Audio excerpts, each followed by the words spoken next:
यहोशू की किताब शुरू किया था, एक जयवंत मसीह जीवन की ओर हम सीख रहे थे। लाल समुद्र पार किए हुए लोग, मन्ना खाए हुए लोग, परमेश्वर को जाने हुए लोग, परमेश्वर की भलाइयों को चखे हुए लोग नाश कैसे हो? अविश्वास के कारण। किसके कारण? अविश्वास के कारण। क्यों? बिना विश्वास के परमेश्वर को प्रसन्न नहीं कर सकते। कनान में वो गए जिनसे परमेश्वर क्या था? प्रसन्न था। जो बार बार परमेश्वर पर, सेवकों पर, हालातों के लिए, समस्याओं के लिए बुड़बुड़ाते थे, वो मरुभूमि में क्या हो गए?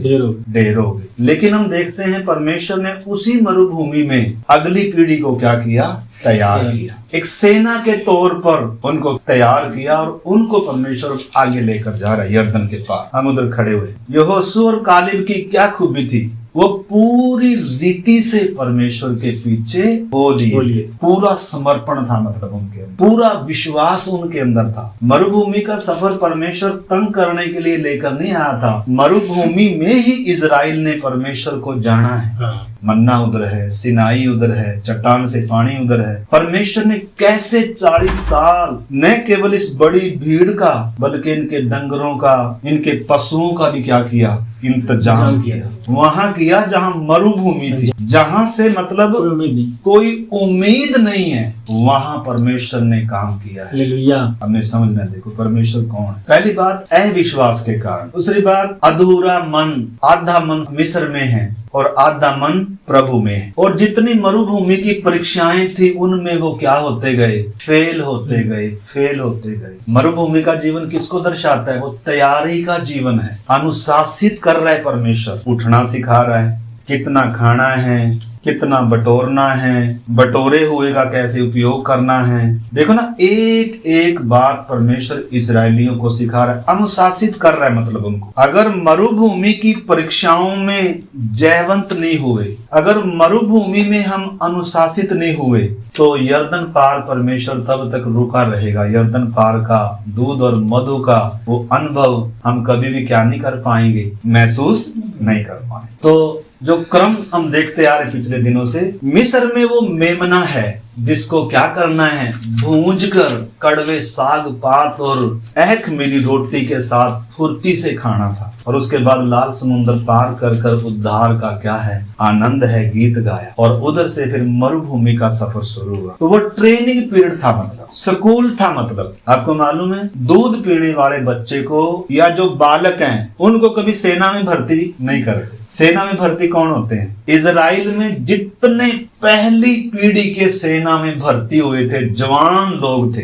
20 वर्ष के ऊपर के थे, उन सब में से सिर्फ 2 लोग बचे। कौन बचेगा? जो पूरे मन से परमेश्वर के पीछे चलते हैं, जो समर्पित है। मतलब आधे अधूरे मन से परमेश्वर कभी प्रसन्न नहीं होता। आधे अधूरे समर्पण से कभी परमेश्वर प्रसन्न नहीं होता। हाँ, मन्ने का आनंद, मन्ने का अनुभव दिया, चट्टान से पानी का अनुभव दिया, बादल की छाया का अनुभव दिया। लेकिन हमने समझना है, अगर हम बचपने में जिएंगे, बचपने में क्या है? देखो, बच्चे को सुबह उठाते हैं तो उठता नहीं, छोटी छोटी बात में बच्चा क्या करता है? रोता है। बच्चे को ताड़ना ही चाहिए, बच्चे को अनुशासन चाहिए। मतलब जब तक बचपना नहीं छोड़ेंगे, जब तक जीवन में अनुशासन नहीं सीखेंगे, तब तक किधर नहीं जाएंगे? यर्दन के इस पार, मतलब उस दूध के, उस आत्मिक और सामर्थ्य जीवन को हम कभी भी अनुभव नहीं कर सकते। मसीह जीवन क्या है? वास्तव में सामर्थ्य जीवन है, जय का जीवन है। लेकिन ये एकदम नहीं आता। परमेश्वर उद्धार देने के बाद मरुभूमि में क्या कर रहा था? जैसे इजरायलियों को सिखा रहा था, अनुशासन कर रहा था। मिस्र से निकाल दिया, अब मिस्र भी इनके अंदर से धीरे धीरे निकाल रहा था। परमेश्वर को मालूम है इंसान की कमजोरियां। आपको मालूम है 10 लोगों ने जो भेदिए गए थे, रिपोर्ट कैसी दी? नेगेटिव। और उन 10 लोगों की संगति ने पूरी भीड़ को क्या कर दिया? प्रभावित कर दिया। आपको मालूम है, बुरी संगति भले ही विश्वासी की हो, बुरी संगति अच्छे चरित्र को भी क्या कर देगी? खराब कर देगी। विश्वासी तो हैं, कनान में गए हैं 10 लोग, 12 लोगों को परमेश्वर ने भेजा था, जिनमें एक कालेब है, एक यहोशू है। हम थोड़े लोगों में हैं कि ज्यादा लोगों में? थोड़े लोग हैं। यीशु ने भी कहा थोड़े लोग हैं जो किधर जाएंगे? भीड़ किधर जाएगी? चौड़े मार्ग। भीड़ चौड़े मार्ग में जाएगी। मसीह में आकर भी चौड़ा मार्ग। तो ये वचन हमारी आत्मा की क्या है? रोटी है। आत्मिक जीवन बढ़ने के लिए सुनना मात्र नहीं है, टेस्ट लगाकर इसको खाना है, इसको चबाना है। हम देखेंगे जय का जो कुंजी है, तो आइए हम यहोशू की किताब में से निकाल लेंगे 1 अध्याय 1 से 4 तक हम पढ़े पहले। यहोवा के दास मूसा की मृत्यु के बाद यहोवा ने उसके सेवक यहोशू से, जो नून का पुत्र था, कहा, मेरा दास मूसा मर गया है, इसलिए अब तू उठ, कमर बांध और इस सारी प्रजा समेत यरदन पार होकर उस देश को जा जिसे मैं उनको अर्थात इजराइलियों को देता हूँ।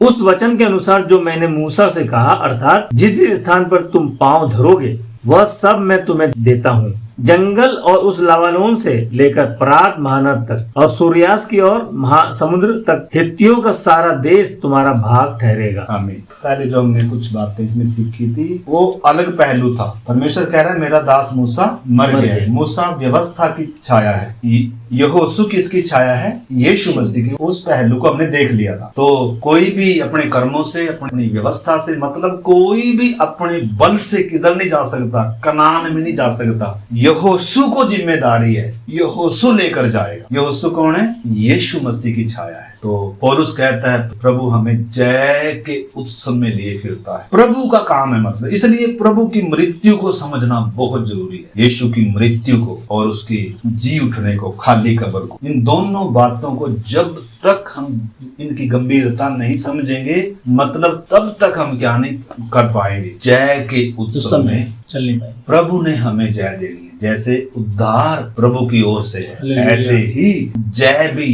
प्रभु की ओर से। जो काम मतलब परमेश्वर का है ना, वो मैं और आप अपने बल से कर नहीं सकते। हाँ, जो काम मेरा और आपका है वो हमने करना है। मतलब मेरा और आपका काम परमेश्वर नहीं करेगा। आपको मालूम है यहोशू एक जर्नल है, अमालेक को हराया हुआ है, इजरायलियों का लीडर रहा है। मूसा के बाद अगला लीडर है। लेकिन आप इधर देखते हैं, मूसा जब मर गया, यहोशू निराश है, भयभीत है। उसको अच्छे से मालूम है अगला जो देश उनके सामने है उसमें बड़ी बड़ी जातियां, सामर्थी जातियां रहती हैं। उसको मालूम है ये बल से नहीं होगा, ये मेरी ताकत से नहीं होगा। पहली बात तो इसका हम दूसरा पहलू जब देख रहे हैं, परमेश्वर यहोशू से क्या कह रहा है? निराश ना हो, दुखी ना हो, परेशान ना हो। मसीह जीवन में अति जरूरी है क्या? अपनी कमजोरी मालूम। पौलुस कहता है जब मैं कमजोर होता हूँ, जब मैं निर्बल होता हूँ, तभी बलवंत होता हूँ। प्रभु की सामर्थ मनुष्य की निर्बलता में काम करती है। हमने समझा बहुत सारी चीजें हम अपनी ताकत से कर सकते हैं, छोटी मोटी बातें। मरुभूमि का जो सफर था, यहोशू ने अच्छे से उसको क्या किया है? जीता है। सारी परीक्षाओं में क्या किया इसने? जीता है। लेकिन तो भी जो उच्च स्तर का जीवन है वो अपने ताकत से, वो अपने बल से कोई भी क्या नहीं कर पाएगा। मतलब सामर्थ्य और आत्मिक और जय का जो मसीह जीवन है वो मैं और आप अपनी ताकत से कभी भी क्या नहीं कर सकते, नहीं कर सकते। परमेश्वर हमें पहले क्या करेगा? हराएगा, कमजोर करेगा। जब हम जीतना चाह रहे हैं, ऐसे नहीं कि हम तो हारे ना, तब फिर कुछ भी नहीं करता। तो हम जीतने से पहले हथियार डाल के बैठे, हम कुछ भी नहीं करेंगे, प्रभु तू ही कर, फिर तो प्रभु कुछ भी नहीं करेगा, हाथ नहीं लगाएगा।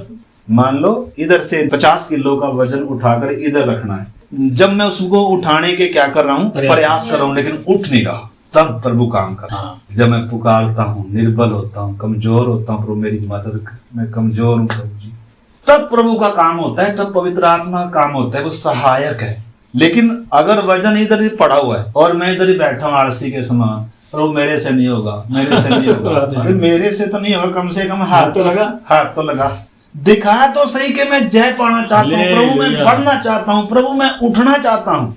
हमने समझ लिया देखो मसीह जीवन को। तो इधर जब मूसा मर गया, लीडर मर गया, एक युग खत्म हो गया। अब यहोशू के ऊपर जिम्मेदारी है, लेकिन उसको अच्छे से मालूम है ये मेरे बस का काम नहीं। मैं अपनी ताकत से, अपने बल से, अपनी खूबी से बहुत कुछ मैंने जीता होगा, बहुत कुछ अब तक मैंने किया होगा, लेकिन आगे की लड़ाई पवित्र आत्मा की भरपूरी के बिना, परमेश्वर की अगुवाई के बिना नहीं होगी।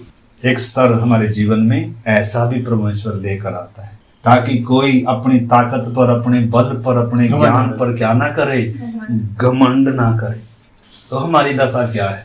आज हम निराश होंगे, आज हम दुखी होंगे, आज अकेलापन महसूस कर रहे हो, अपनी कमजोरी, अपनी नाकामी, कुछ भी कारण हो सकता है, शारीरिक कोई पाप में हो सकते हैं। सबसे पहले तो हमने जो देखा है बात, अगर मरुभूमि की परीक्षाएं पास नहीं करी, अगर मरुभूमि में अनुशासित नहीं हुए, अगर मरुभूमि में जो परमेश्वर सिखाना चाह रहा है अगर अभी तक वो नहीं सीखा, तो कनान में तो लड़ाई है, कनान में लेकर जाएगा। हम कभी अपने बच्चों को लड़ाई के मैदान में झोंकेंगे? कनान में क्या है बताओ? कनान स्वर्ग नहीं है। कनान में क्या है? यहोशू की किताब जब हम पढ़ते हैं तो उसमें लड़ाई ही लड़ाई है। किन से लड़ाई है? जो सामर्थी जातियां हैं। मतलब कनान हमारे अंदर है, हमारे अंदर अभी बहुत कुछ है जिनको जीतना अति आवश्यक बाकी है। कुछ कुछ चीजें छोड़ दी होंगी, गुटखा खाना छोड़ दिया, दारू पीना छोड़ दी, टीवी देखना छोड़ दिया। कईयों का तो अभी टीवी भी नहीं छूटा। अगर अभी तक टीवी सीरियल अभी तक अगर ये ही नहीं छूटे तो जो बड़ी बड़ी बातें बैठी हुई हैं अंदर वो तो मरुभूमि में परमेश्वर क्या कर रहा था? मिस्र को अंदर से निकाल रहा था। लेकिन मिस्र को अंदर से निकलना काफी नहीं है। कनान का क्या बनाना है?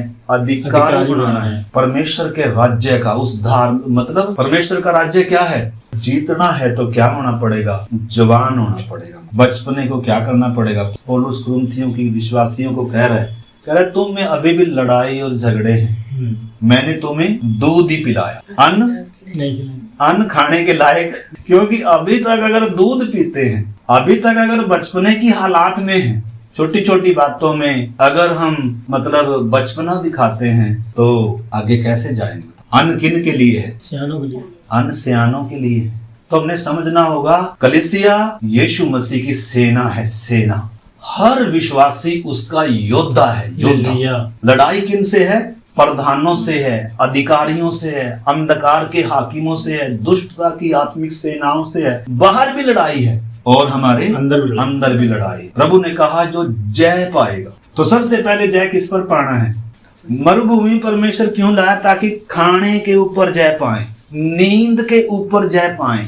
अगर ये जय नहीं पाई तो मरुभूमि में घूमते रहेंगे जब तक मतलब हमारे जीवन में नींद पर, खाने पर, सोशल मीडिया पर, फालतू बातें करने पर। अब मानो किसी का फोन आ जाए तो वो 2 घंटे कब बीत गए कोई पता नहीं चला। लेकिन बाइबल कितनी देर पढ़ते हैं?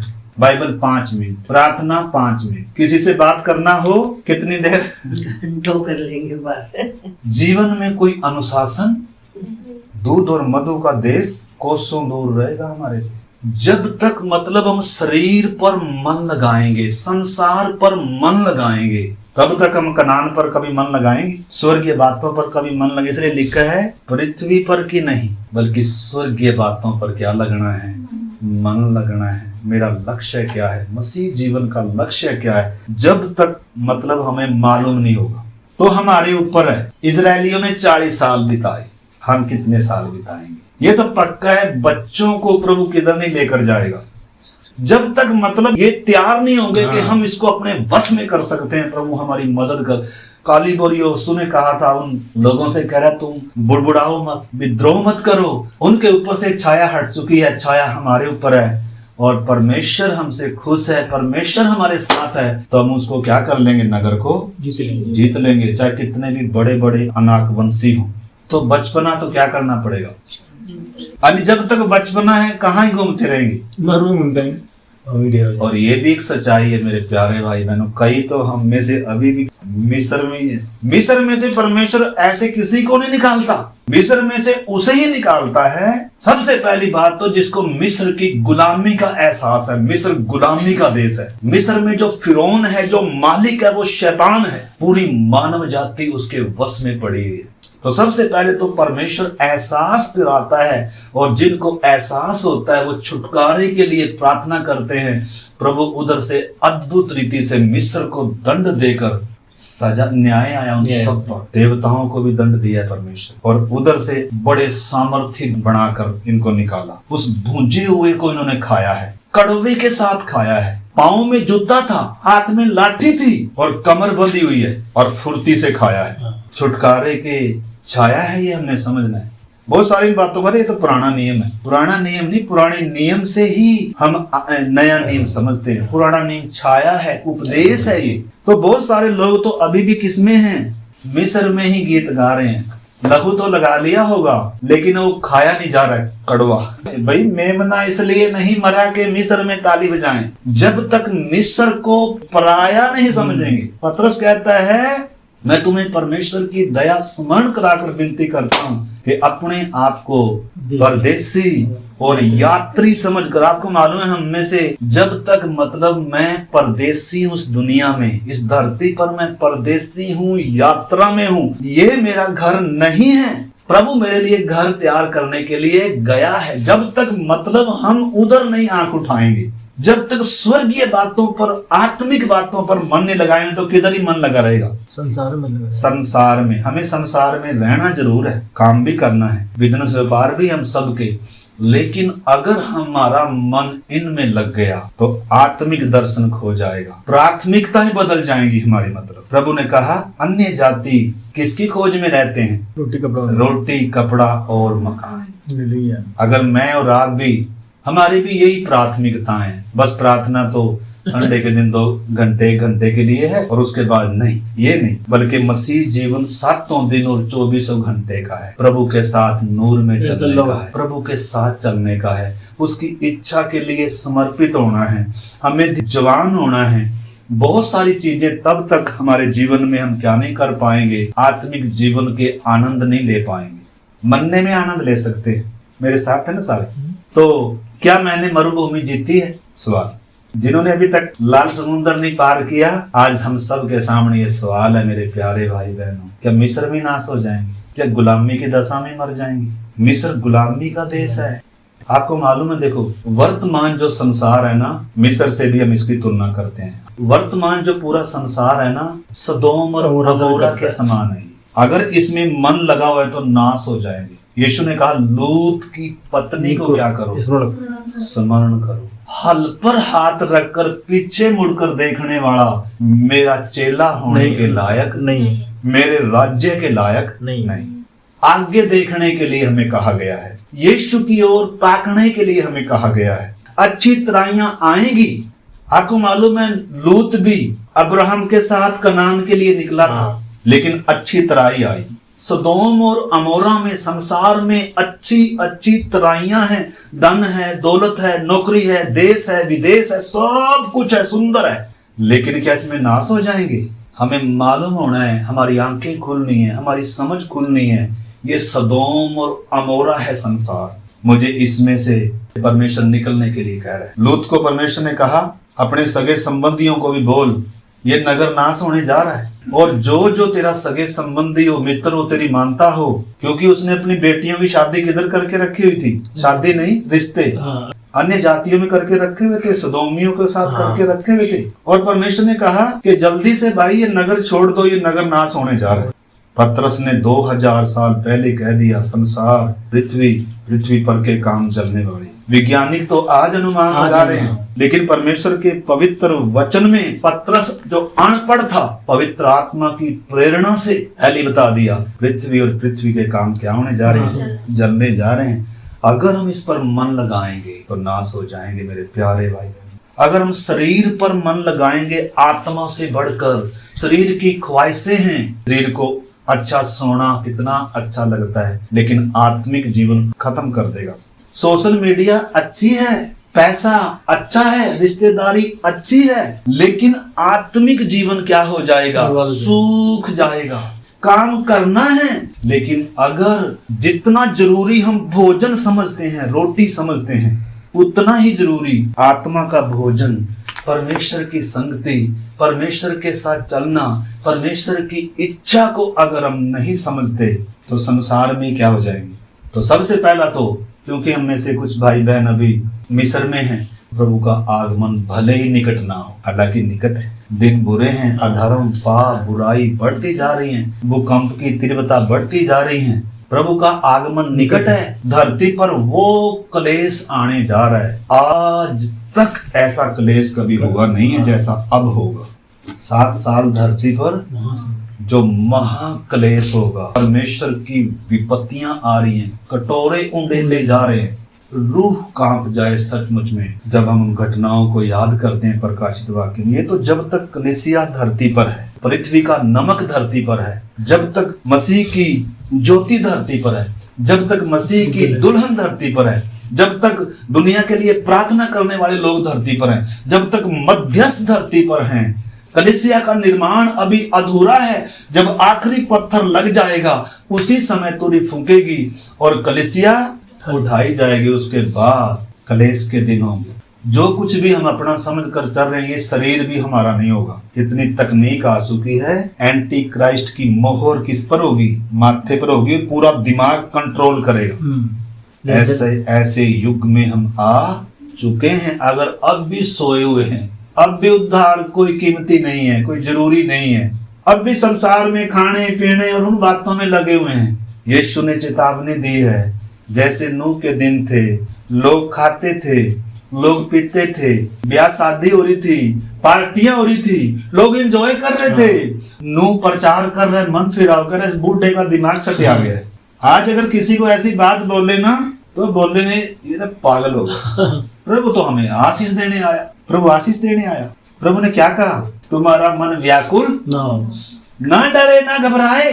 जैसे इस समय यहोशू घबराया बैठा है, मालूम है लड़ाई बड़ी तकड़ी है भाई जी। जब तक परमेश्वर मेरे साथ नहीं होगा, जैसे मूसा के साथ रहा, जैसे मूसा को परमेश्वर ने अगुवाई करी, जैसे मूसा को मिस्र में भेजा और फिरौन के सिर को क्या किया? झुकाकर उसके घमंड को तोड़कर और बिना लाठी बिना भाले के इस बड़ी प्रजा को निकाल कर लेकर आया। वो परमेश्वर मेरे साथ भी होना है, उसके बिना मैं जीत नहीं सकता, उसके बिना मैं कभी भी दुश्मन को जीत नहीं सकता। उसके अंदर ये एहसास था। तो इस कंडीशन में परमेश्वर एक एक को लेकर आया। किनको? जो मिस्र छोड़ चुके हैं, जो मरुभूमि में परमेश्वर जो सिखाना चाहता है, परमेश्वर जिस अनुशासन में लाना चाहता है, जिस आज्ञाकारिता में लाना चाहता है, एक सेना को लेकर जाएगा। सेना के जो जवान होते हैं ना, आम लोगों की तरह सोते नहीं है, आम लोगों की तरह खाते नहीं है, खाते पीते हैं आम लोग। जो सेना में भर्ती होना चाहता है, तिमोथियुस में लिखा है जो सेना में भर्ती होना चाहता है क्या करे? संसारी कामों में ना फंसाए। तिमोथियुस में लिखा है, पौलुस तिमोथियुस को बता रहा है, बहुत सारी चीजों से भागने के लिए बोल रहा है, बहुत सारी चीजों का पीछा करने के लिए बोल रहा है। सबसे पहले तो हे जवान, जवानी की अभिलाषाओं से भाग, नहीं तो भूखे कुत्ते के समान पकड़ लेंगी। किसके समान? भूखा कुत्ता होता है ना, फाड़ने वाला। तो ऐसे अंदर इच्छाएं अभिलाषाएं हैं, ले जाएंगी खींचकर। इधर आज सोशल मीडिया का जमाना है। पवित्रताई के लिए कितनी चुनौतियां हैं। पवित्रताई में रहना, विश्वास में रहना, परमेश्वर को प्रसन्न करना, कितनी चुनौतियां भरी हुई हैं। क्योंकि हमारे हाथों में क्या है? ये शैतान का सबसे बड़ा हथियार है। शैतान का सबसे बड़ा हथियार है मोबाइल, व्हाट्सएप है, फेसबुक है, इंस्टाग्राम है और क्या क्या नहीं है यूट्यूब पर। इसमें ही अगर इस पर जय नहीं पाए, अगर इन चीजों आत्मिक जीवन को अगर कीमती नहीं समझेंगे, छोटी सी बात हमें अशुद्ध कर सकती है, छोटे से विचार हमें अशुद्ध कर सकते हैं। और जो कुछ हम देखते हैं वो हम बन जाएंगे। अगर हम प्रभु को देखते हैं, अगर हम वचन में ज्यादा ध्यान है, प्रार्थना में ज्यादा ध्यान है, प्रभु का गवाह बनना है, मैंने प्रभु के पद चिन्हों पर चलना है, मैंने अपनी दौड़ को पूरा करना है, मैंने अपने लक्ष्य को प्राप्त करना है, मैंने मसीह की डील डोलता और समानता तक आना है। अगर ये मन नहीं होगा, ऐसा भी हो सकता है मैं सपनों में भी नहीं आता, बपतिस्मा लिया होगा, तो हम सब ने मेरे प्यारे भाई बहनों समझना। देखो परमेश्वर क्या कह रहा है, आइए हम पढ़ते हैं 5 से। तेरे जीवन भर कोई तेरे सामने ठहर ना सकेगा, जैसा मैं मूसा के संग रहा वैसे ही तेरे संग भी रहूंगा, और ना तो मैं तुझे धोखा दूंगा और ना तुझको छोड़ूंगा। ये आज मेरे और आपके लिए भी परमेश्वर वायदों का पक्का परमेश्वर है। यीशु ने वायदे किए, पुराने नियम में भी वायदे प्रतिज्ञा की। कह रहा जैसे मैं मूसा के साथ रहा वैसे मैं तेरे साथ भी रहूंगा। और जिस जिस जमीन पर तुम धर के आए हो और आगे भी जो रह गए उनको, क्योंकि यहोशू कनान की जमीन पर क्या रख कर आया है? पांव रख कर आया है। परमेश्वर कह रहा है जो रख कर आया मैंने वो तुझे दे दिया है, मैं तेरे साथ रहूंगा, मैं तुझे जय दूंगा। और उसको क्या कर, हियाव बांध, दृढ़ हो जा। बार बार परमेश्वर क्या प्रोत्साहन दे रहा है? हारे हुए व्यक्ति को, कमजोर व्यक्ति को परमेश्वर क्या कह रहा है? हियावान, दृढ़ हो जा, तेरा मन कच्चा ना हो। देखो आगे पढ़ लीजिए थोड़ा सा। इसलिए हियाव बांधकर दृढ़ हो जा, क्योंकि जिस देश के देने की शपथ मैंने इन लोगों के पूर्वजों से खाई थी, उसका अधिकारी तू इन्हें करेगा। इतना हो कि तू हियाव बांधकर और बहुत दृढ़ होकर जो व्यवस्था मेरे दास मूसा ने तुझे दी है, इन सब के अनुसार करने में चौकसी करना, और उससे ना तो दाहिने मुड़ना और ना बाएं। तब जहां जहां तू जाएगा वहां वहां तेरा काम सफल होगा। सफलता की कुंजी कहाँ है बताओ? जय के जीवन की कुंजी कहाँ है? पूर्ण विश्वास होना है परमेश्वर पर। जिस पर मैंने विश्वास किया मैं उसको जानता हूँ। आधा अधूरा विश्वास हमें डुबो देगा, हमारी नैया डूब जाएगी। मेरे प्यारे भाई बहनों, बीच मझधार में क्या हो जाएगी? डूब जाएगी। यीशु मसीह नाव में है, चेले तूफान को देखकर, लहरों को देखकर डरे हुए हैं, क्योंकि जिस पर विश्वास किया है, जिसके पीछे चलते हैं, उसको अभी तक क्या नहीं करते हैं? जानते नहीं। परमेश्वर को जानना ही अनंत जीवन है। तो परमेश्वर को जानना, परमेश्वर पर पूर्ण क्या करना है? विश्वास करना है, भरोसा करना है। सफलता की कुंजी परमेश्वर के लिए समर्पित होना है। यहोशू पूर्ण समर्पण है। परमेश्वर मेरी मर्जी नहीं, तेरी मर्जी। जब तक मतलब हम, आपको मालूम है, हमारी मर्जी से हम चलेंगे नाश हो जाए। हमारी बुद्धि के अनुसार, हमारी मर्जी से अगर हम चलेंगे तो पक्का नाश हो जाएंगे। इसलिए एक विश्वासी की प्रार्थना क्या है? मेरी मर्जी नहीं प्रभु, तेरी मर्जी पूरी। जब तक ऐसी भावना, ऐसी सोच हमारी नहीं होगी, परमेश्वर मेरी मर्जी नहीं, मेरी मर्जी किधर लेकर जाएगी बताओ? संसार में देखी हुई वस्तुएं, दिखने में कितनी सुंदरता है, दिखने में क्या है? देखो ना, हवा ने देखा और मोहित हो गई, खा भी लिया और सब खत्म कर दी। लूत ने अच्छी तराई को देखा, अच्छी तराई आएगी। संगति छोड़कर विश्वास, लूत के बच्चे भी बोलते होंगे, ओ प्रभु ने हमें कितनी आशीष दे दी, देखो हमारे पास घर है, अच्छी तराई है, पैसा धन दौलत है। वो बूढ़ा अब्राहम, उसको तो अभी क्या भी नहीं है, मकान भी नहीं है, तंबू में रहता है, और देखो प्रभु ने हमें कितनी आशीष दी। आजकल लोग, मसीह समाज में भी ज्यादातर कितने लोग आजकल, दुनिया में पैसा है तो प्रभु की आशीष, इससे बढ़कर कुछ है? स्वर्गीय बातें प्रभु ने लिखा है जो किसी मनुष्य के चित्त में भी नहीं चढ़ी, कानों से भी नहीं सुनी, आंखों से भी नहीं देखी। वो दुनिया है, वो बातें हैं जो परमेश्वर ने अपने प्रेमियों के लिए क्या करके रखी हुई हैं। वो किन के लिए हैं? परमेश्वर ने अपने प्रेमियों के लिए रखी हैं। ये दुनिया तो उसके सामने कूड़ा और करकट है। इधर का धन, इधर की दौलत, इधर का मान, इधर का सम्मान। अगर हमें आज समझ में आ जाए तो अच्छा है, और आने वाले दिनों में कम से कम ये समझ में आ जाए, उसमें ही भलाई है। और नहीं तो हम किधर हो जाएंगे? हम इधर ही क्या हो जाएंगे? इधर ही मेरे प्यारे भाई बहनों, संसार अपने में खींच लेगा, दुनिया अपने में खींच लेगी। सारा संसार किसी के वश में पड़ा हुआ है। वो बहुत चालाक है। पतरस कहता है वो चारों तरफ घूम रहा है। पौलुस कह रहा है जैसे बड़ी चतुराई से सर्प ने हवा को बहकाया, ऐसे ही सर्प क्या करेगा? तुम्हारे मन को भी बहुत कुछ दिखाएगा, सुंदर पेड़ दिखाएगा, सुंदर चीजें दिखाएगा। यीशु मसीह के पास भी आया ये, यीशु मसीह को कंगूरे पर चढ़ाया और सारे पृथ्वी के क्या दिखाए? राज्य दिखा दिए, और कह रहा है बस एक बार मेरे सामने झुककर प्रणाम कर दे, दुनिया का धन दौलत आदर इज्जत वैभव मैं तुझे दे दूंगा। दुनिया का धन दौलत देने के लिए कौन तैयार है बताओ? एक विश्वासी को शैतान। परमेश्वर की आशीष बोलकर चले भाई। शैतान सबकी मनोकामना क्या करता है? टाटा अंबानी के पास हमारे से ज्यादा है। अगर अभी भी मेरे प्यारे भाई बहनों, हम सबसे पहले तो परमेश्वर मिस्र से निकालता है, फिर मिस्र को अंदर से निकालता है, और फिर किधर लेकर आता है? उस से अनुभव में लेकर आता है। जब तक अंदर से मिस्र की कामना, मिस्र की ख्वाहिशें, मिस्र की मित्रता, मिस्र की रीति, मिस्र के लगाव जब तक अंदर से नहीं निकलेंगे, जब तक मिस्र में आनंद ले रहे हैं, प्रभु स्वर्गीय वरदान कैसे चखाए? लिखा ना परमेश्वर का राज्य तो खाना नहीं और पीना नहीं है, धन दौलत में नहीं है, पैसों में नहीं है, बल्कि वो आनंद है, वो धार्मिकता है, वो मेल मिलाप है जो किससे ही होता है? पवित्र आत्मा से। जब तक हम पवित्र आत्मा की भरपूरी नहीं पाएंगे, पवित्र आत्मा की भरपूरी परमेश्वर देने के लिए तैयार है, सामर्थ्य और जयवंत जीवन परमेश्वर देने के लिए तैयार है, लेकिन परमेश्वर हमें मरुभूमि में अनुशासन सिखाएगा, आज्ञा मानना सिखाएगा, इस वचन को मनने को बटोरना सिखाएगा। जब तक मेरे प्यारे भाई बहनों हम ये नहीं सीखेंगे, तब तक परमेश्वर किधर ही रखेगा हम। जब तक मिस्र से निकलना नहीं चाहते, जब तक मिस्र में रखेगा। जब तक मरुभूमि में से निकलना नहीं चाहते, वहीं रखेगा। बोले यार ये कहाँ का प्रचार आ गया, कोई आशीष का प्रचार है। ये वो आशीष है जो परमेश्वर ने अपने प्रेमियों के लिए हालेलुया। यर्दन पार परमेश्वर उनको लेकर जाएगा जो सेना है।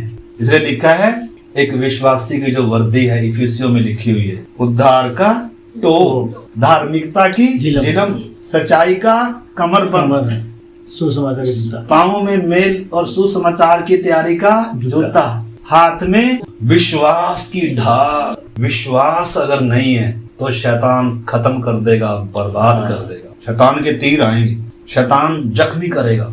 दुश्मन है वो, प्यारा नहीं है, नाश करने वाला है। शैतान कोई मित्र है क्या? ना, शैतान हत्यारा है, झूठों का बाप है, फाड़ने वाले सिंह की तरह है, सांप है ये। इसका जहर, इसका एक विचार अगर मन में घुस गया तो जीवन बर्बाद कर देगा, पूरा क्या कर देगा?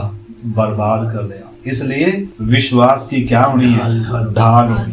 बीमारी आएगी, समस्या आएगी, दुख तकलीफ आएगा, अगर विश्वास नहीं है, जिस पर मैंने विश्वास किया है वो विश्वास के योग्य है, अगर उस पर विश्वास नहीं है तो हम डगमगाएंगे। मेरे प्यारे भाई बहनों, आंधियां तो देखो आएंगी, बाढ़ें भी आएंगी, धन दौलत भी आएगा, ऐसो आराम भी आएगा, आदर इज्जत भी आएगा। शैतान हर तरीके से परखेगा। यीशु को परखा गया, आदम को परखा, और हमारी भी क्या चल रही है? परख में से गुजर रहे हैं। सबसे पहले आपको मालूम है, यीशु मसीह भी इससे पहले की सेवा आरंभ करे, उससे पहले क्या किया गया? परखा गया। पवित्र आत्मा किधर लेकर जाएगा? परीक्षाओं में लेकर जाता है। बपतिस्मा लेने के बाद यीशु मसीह को पवित्र आत्मा किधर लेकर गया? जंगल में परीक्षाओं का सामना, भूख पर जाए, नींद पर जाए। प्रभु ने कहा मनुष्य केवल रोटी से जिंदा। शैतान आया, पत्थर को बोल क्या बन जाए? रोटी। हम तो कितनी बार पत्थर को रोटी बनाकर राम सर, प्रभु ने कितना बड़ा इंतजाम कर दिया। हम प्रभु का इंतजाम बोलकर पत्थर को रोटी बनाकर क्या करें? लेकिन प्रभु यीशु मसीह को मालूम है शैतान है। आपको मालूम है कि पतरस के अंदर से आ गया। शैतान किसके अंदर से आ गया? पतरस के अंदर से।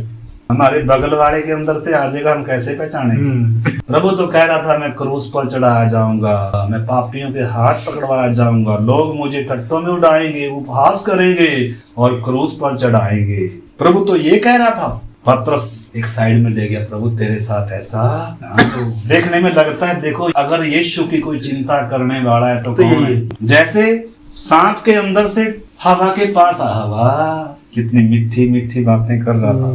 कहा धूर्त है ये, झूठों का बाप है ये क्या दिखाएगा? जो वर्जित चीज है, जो नहीं करना वो ही कराए। पेड़ दिखाएगा, और ऐसे ऐसे पेड़ हैं, देखना मना नहीं है लेकिन खाना मना है। खाएंगे तो मरेंगे। परमेश्वर ने कहा जिस दिन खाएगा उसी दिन मरेगा। शैतान बोलेगा नहीं मरेगा, झूठा है, परमेश्वर झूठा है। इसने कितनों को गिराया है और कितने उसके कब्जे में। धीरे धीरे पहले उंगली पकड़ता है, फिर धीरे धीरे उंगली पकड़ता गला पकड़ता है, यहाँ तक आ गया। लेकिन आज ही प्रभु छुड़ाने की क्या रखता है? सामर्थ्य रखता है। प्रभु क्या कह रहे हैं 7 वचन से? इतना हो कि तू हियाव बांधकर, शर्त है ये कि तू हियाव बांधकर और बहुत दृढ़ होकर जो व्यवस्था मेरे दास मूसा ने तुझे दी है उन सब के अनुसार करने में चौकसी करना, और उससे ना तो दाहिने मुड़ना और ना बाएं। बहुत सारे ऑप्शन आएंगे दाएं बाएं मुड़ने के। हमने अपनी मरुभूमि को जीता है। यीशु ने अपनी मरुभूमि को जीता है। कालीब और यहोशू ने अपनी मरुभूमि को जीता है। मैंने और आपने भी अपनी मरुभूमि को जीतना है। आइए हम मरुभूमि को जीते हैं। आइए उन परीक्षाओं को जीते हैं। आइए बादल की छाया में चलें। आइए हम आज्ञाकारी सीखें, आइए हम उस चट्टान से पिए। परमेश्वर ने हमारे लिए जो स्वर्गीय आशीषें रखी उनके लिए हम तैयार हो जाएं। मरुभूमि का जीवन उनको तैयार कर रहा था ताकि उन आशीषों को संभालने योग्य हो जाएं। जिन्होंने आगे जाने से मना कर दिया, जिन्होंने परमेश्वर पर शक उठाए, जिनके लिए मन्ना आशीष नहीं थी, जिनके लिए बादल आशीष नहीं थी, जिनके लिए परमेश्वर की उपस्थिति आशीष नहीं थी, आइए मेरे प्यारे भाई बहनों समर्पण करें, कमर बांधकर अपनी मरुभूमि को जीते। जिन्होंने अभी तक मिस्र नहीं छोड़ा वो कमर बांधकर पहले मिस्र को छोड़े, और जिन्होंने मिस्र छोड़ा है पूर्ण छुटकारा पाया है, लाल समुद्र जिन्होंने पार किया है, आइए अभी हमारे सामने जो चुनौती है मरुभूमि की परीक्षाओं को जीतें, अनुशासित हो जाएं। एक ऐसी सेना परमेश्वर चाहता है, ऐसी तेजस्वी कलीसिया बनाकर अपने पास खड़ी करे जिसमें न कलंक हो न झुर्री हो। आइए हम प्रभु में बलवंत हो जाएं ताकि शैतान की युक्तियों के सामने खड़े रह सको। आइए कमर कसें, आइए दृढ़ निश्चय लेकर उठें।